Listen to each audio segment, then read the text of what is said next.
سید نذیر حسین محدث دہلوی رحمۃ اللہ علیہ کا درس تھا دہلی میں.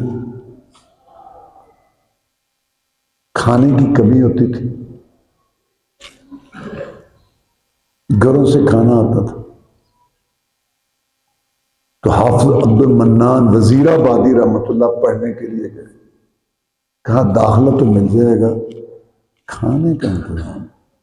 انہوں نے کہا جی کھانے کی مجھے کوئی فکر نہیں ہے، آپ مجھے داخلہ دے دیں پڑھنے کے لیے. پڑھنے کے لیے داخلہ مل گیا. ساتھیوں کا یار تمہاری روٹی آتی ہے نا، آپ یار ایک لقمہ نا توڑ کے رکھ دیا کریں. آپ ایک لقمہ توڑ کے آپ سب اگر آپ ایک ایک لقمہ توڑ کے رکھ دیں میں وہ کھا لوں.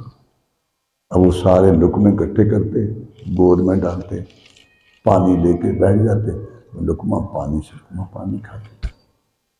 حاصل کیا. الحسن اسلامک سینٹر